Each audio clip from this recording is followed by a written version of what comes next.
Hey, what's up guys? So in this video, I want to talk to you about an island that I was recently spending some time at that really got me thinking about living that tropical island life in the Philippines. And I know a lot of you guys, or at least many that I've chatted with, are searching for a place where they can call home, where they can experience a little bit more of a unique side of the Philippines, or perhaps what people think of when they think of the Philippines, which is beautiful beaches and a tropical lifestyle and that island vibe. But then when you arrive in the Philippines, I think the majority of guys want to have access to some of the comforts, some of the Western amenities. Living in Cebu City or Manila, you're going to have access to the most stuff. You're going to have all the large modern shopping malls, the high-rise modern condos, and everything at your fingertips, international airport, stuff like that. And it's nice having that, I'm not gonna lie, and that's one of the reasons that I moved here. There's also a big network of expats that you can connect with and be friends with and do things with, and that's a huge thing. That was a big draw for me as well. But I think a lot of guys don't wanna live in the city, and they don't wanna live in a place that doesn't really feel unique or interesting or cool. They want to live next to that beautiful white sandy beach. They want to get up in the morning and jump in the water and go snorkeling in an amazing marine sanctuary, or they want to hop on their motorbike and within minutes be up in the hills with views of the ocean and maybe chasing waterfalls, maybe going fishing, enjoying some really unique aspects of life. But like I said before, most guys and those that want that, they still want to have access to at least some comforts. At a minimum, some decent food options, some restaurants, and some networking, some people to connect with and be friends with, like foreigners. And just to make that point clear, obviously you can be friends with locals too, but just like anywhere in the world, usually like Filipinos that live in the US, they're gonna meet other Filipinos and connect. There's just a relatability, and that happens here too. I don't think there's anything wrong with it. I think it's just a matter of finding people that you connect well with, and I think it's a good thing. I think it's a good thing to connect with fellow expats and foreigners, even if you want to live in a remote area or in a tropical, exotic island somewhere. I think if you don't have any of that, I think a lot of guys will struggle with that. So I just wanted to make that point clear. So my recent trip, I was in Siquijor, and I've been there many times, but this was the first time that I went there where I actually was thinking differently. Like, I love going there for all the nature stuff, right? It is touristy. There's a backpacker circuit that always goes through Siquijor. They kind of do the same things. But this time I went the other route. I went on the other side of the island. I went up and down all the different, roads that went up into the mountains. And I saw a side of Siquijor, and I had an overall experience that was very different compared to my previous experiences in Siquijor. And I met some other foreigners that were doing the same thing. They were actually there on discovery trips, checking it out. And all three of them, I met two single guys and one guy that had his Filipina girlfriend or wife, and they were on this discovery trip. And all of them were like, dude, Siquijor is amazing. It's like when you start comparing what's out there, if you don't want city and you want something closer to nature and to feel like you're really in the Philippines, Siquijor checks a lot of boxes. By the way, guys, at the end of this video, I'm gonna walk you through this on a map, and I'm just gonna point out some places that I really like in Siquijor. So if you wanna stick around to the end, you're gonna get a full walkthrough of how I got there, your options for getting there, and I'll just touch on a few places to check out if you wanna go explore Siquijor. If you go into the popular areas, you are gonna see backpackers and you're gonna have the tourists coming through, but the benefit of the people coming through there is that they are developing this area, and there's some of the best restaurants that I've been to in the Philippines are in Siquijor of all places. There's a lot of Europeans that have chosen Siquijor as their home, and a lot of these Europeans who have settled there have opened up restaurants and opened up resorts, and it comes with some pretty unique architecture, some really good food, like I said, atmosphere, attention to things that you don't always get in other establishments. The way that it's designed, there's some really, really cool spots in Siquijor. I was quite impressed. I felt like the island vibe was really strong there. I felt like there was more of a laid-back feel to it. And being a motorbike rider, if you're into that at all, the rides around Siquijor are spectacular. They are absolutely spectacular. It's the very first place that I ever rode a motorbike in the Philippines. I was not a rider before I came to the Philippines, and that's where I rented my first Honda Click 125 and boogied around Siquijor and fell in love with that whole thing. And the guys that I met there that were looking to live there, they were also motorbike riders, so keep that in mind. I think to get the full benefit of a place like Siquijor, you know, having wheels, riding a motorbike really does make a difference. Now you can buy a tuk-tuk, there's different vehicles you can buy that are not huge cars or trucks, and you know, feel like you can get around the island and have some freedom. There's also tricycles to get around. So it's not like you can't do it without a motorbike, but it definitely, for me, is such a huge perk or a huge benefit, or what am I trying to say? It allows you to fully embrace the island and enjoy all of the unique aspects of the island when you have that sense of freedom and the ability to get around on a motorbike. So that's just my opinion on that, but I don't want to scare you away if you're not a motorbike rider. It's still worth checking out. Some important things to note though, like anywhere guys, there's pros and cons. You're not going to have everything in one place. That is a big thing here in the Philippines. A lot of guys are trying to find that place that just checks so many boxes, but it doesn't matter where you go, how far you look, in what direction you go in, you're going to run into the same problem. You're going to like some aspects of an area, and then you're going to feel it's missing out on other things. That's certainly the case for Siquijor. It's not a massive island that's highly developed. It is a smaller island. It takes about 2 hours to get around. You know, the benefits of that is you can get anywhere quickly and feel like you don't have to take massive road trips to go and, you know, get out and do some different things. But the downside would be it doesn't have malls. It doesn't have big grocery stores. You know, those kind of things are going to be limitations and drawbacks for a lot of you guys. So people that live there, the way that you would work around that is you go into Dumaguete. You take the fast craft over to Dumaguete and you load up on all your non-perishables. You load your pantry, you get everything you need, and then get set up. And then the day-to-day, you're basically going to get, you know, your fruits, your veg, whatever you need on a day-to-day basis. You can get that on the island, but you're not going to have the variety of shopping options there. Probably to be expected, right?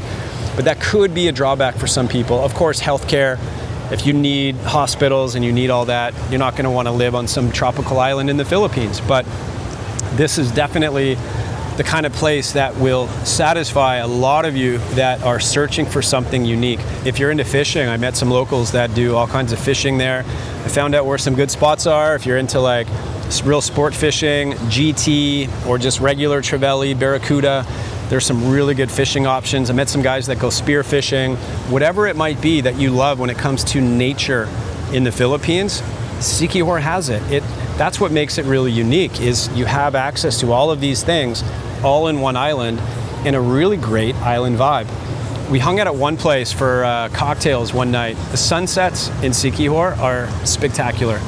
Absolutely amazing, and there's a lot of really cool establishments where you can go and enjoy the sunset, enjoy a meal, enjoy a cocktail, meet other expats that are living there. I don't know how big the expat community is there, but the feeling that I got is this is an island that is trending up.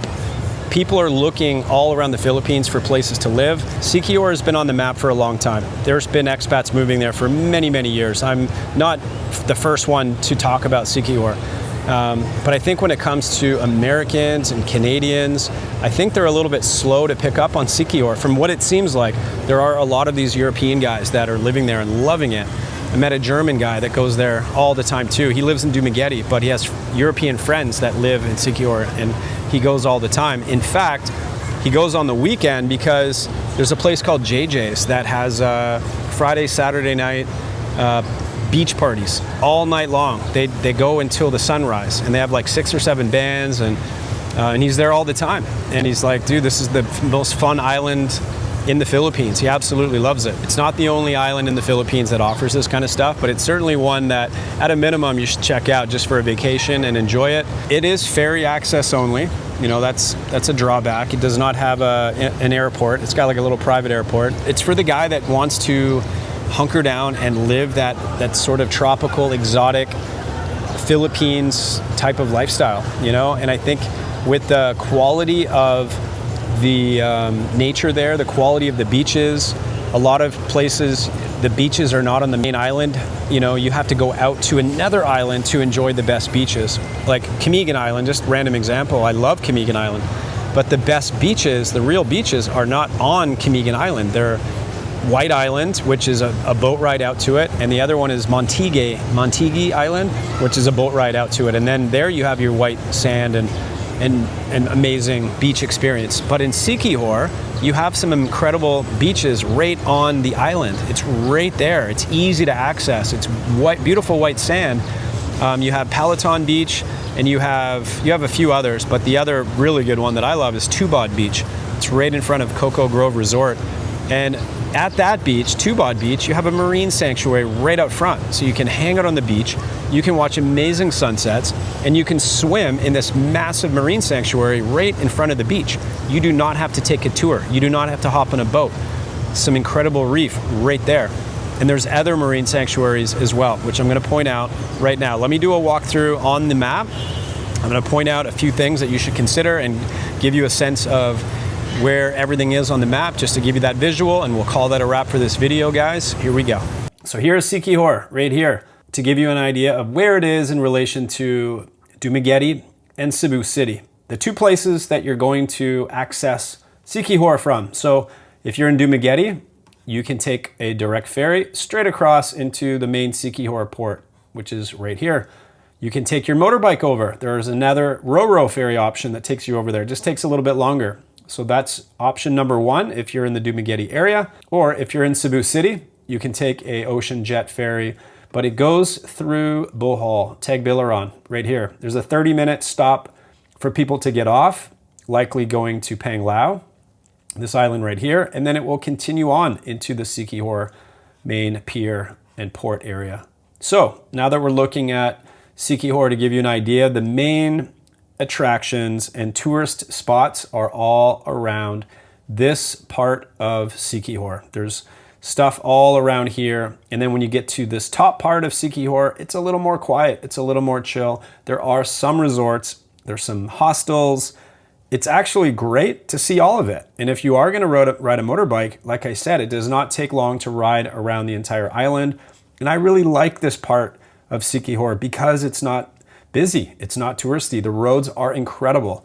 So you can do the perimeter, and then in the middle of Siquijor, there's tons of roads, and you can go up to some incredible lookout points. If you're going to do what I'm talking about and ride around and get up into the mountains, I'll point out a few spots. So this place right here is called Incense Mountain Resort. Check it out to go grab a meal with an incredible, incredible view. And it's not that far. If you come into Siquijor, let me just give you a little bit more info. If you come into the main pier here, you can rent motorbikes, everything right here. This is your main hub to get started. You can also hire a tricycle to get around. But if you get the motorbike, or if you bring your own motorbike, that is definitely ideal. And some other things to point out, if you're going to ride up into the mountain for views and other things, you can come up to the observation tower, which I think is the highest point in Siquijor. It's an incredible view. 360, you get to look out at the ocean. You can also go up to this place here, Pasong Viewpoint. I went to that on my last trip, incredible view. Another thing to do while you're up here, if you're into adventure, is the Cantabon Cave. I did it a few years ago, amazing experience. I definitely recommend it. If you're going to ride around and you make it up to this top part and you're also into adventure and snorkeling, you have the Tulapos Marine Sanctuary. Now keep in mind, if you come up here to swim, it's schools of barracuda and black tip sharks. Of course, it's not everyone's cup of tea to swim with barracuda and sharks, but that is an option. And then if you want to make your way around to this part here, this is a very popular spot called Salad Daong Beach, which is where you can do some cliff jumps. They have really high ones and then they have lower ones. The beach itself is a bit rocky, but it's still a really cool area. The coastline is amazing. I recommend checking this place out here. I'm gonna skip some other things. I'm not gonna get to everything on the island, but if you are going to Siquijor and you're wanting to check out a waterfall, you have to check out this one here, Cambaguhay Falls. Probably pronounced it a little bit wrong, but you get the idea. This is the best, it's the best waterfall in Siquijor for sure. There's multiple layers, there's rope swings. The upper waterfall, you definitely want to swim behind it. There's a cave behind the waterfall. It's really, really cool. It kicks ass, the watercolor. is nice. And there are other waterfalls. There's this one here, Lugnason Falls, which is really cool too. And then I'll make my way around here to my favorite beach in Siquijor, which is Tubod Beach. And it's right in front of Cocoa Grove Resort. It is a beautiful white sandy beach, and right in front of the beach is a marine sanctuary. It's a massive marine sanctuary, Tubod Marine Sanctuary. It's phenomenal. So if you want to get in some beach time, the sunsets from here are incredible, and the snorkeling is incredible, and you can enjoy eating and drinking at Cocoa Grove Resort. You do not have to stay there. Although if you do want to stay there, it's fantastic. It's not the cheapest place, that's for sure, but it's very, very nice resort. And then making our way around, a couple more spots I'll point out before I wrap this up. This place here is a very cool spot also for sunsets, for drinking fruity tropical cocktails, and they have some good food there too. They have really good pizza. It's a newer place. It's called Coco Rico Siquijor Bar and Restaurant. It's a very cool atmosphere right on the water. Definitely recommend checking that out. And just nearby is JJ's Backpackers Village. That is where your weekend all-nighter parties are, beach parties. So it's a mix of expats and a lot of locals, and it's just great vibe, and definitely recommend that if you're into that kind of thing. Last couple of things here, guys. I was talking about food and European people that are living there and opening up restaurants and stuff. This is probably the best Italian restaurant you're going to find in the Philippines, if not one of the best. Dolce Amore Italian Restaurant and Resort. The food there is phenomenal, so I recommend checking that out. And there's other great restaurants and great places to go to in Siquijor, but that one I wanted to point out. And then last but not least is Peloton Beach. This is your most popular area. This kind of whole region is San Juan. This is definitely where there's more backpackers, more nightlife, more stuff happening here. And this beach is more popular, but it's a nice beach. It's white sandy beach with nice water. So you're probably going to want to check that out as well. And then, you know what? I said that was last, but I want to point out one more thing. And that's another marine sanctuary right here for snorkeling. I went here on the last trip. It was really, really kick-ass. Let's see, just so I get the pronunciation right, it's Catacugan Marine Sanctuary. I saw some huge schools of fish, amazing coral. You do need a guide for this one. Tubod, you do not. You can just go out and snorkel, but this one you hire a guide. It's not that much, and then you can just swim around. It was probably like an hour or hour and a half of swimming. I mean, you can cut it short if you want to, but it's a huge area with great stuff to look at and lots of fish. And that's it, guys. That's it for this one. So more to check out there, but if you check out even some of those things on a discovery trip to Siquijor, I think you're going to be quite happy. It's an incredible place. One of my favorite islands, without a doubt. And you know what? If I could find the right setup there and when the timing is right, I could totally see myself living on this island. It's quite a cool spot, and hopefully if you go there, you'll like it just as much as I do. Anyways, guys, thanks for watching. I appreciate it. More videos to come soon. Ciao.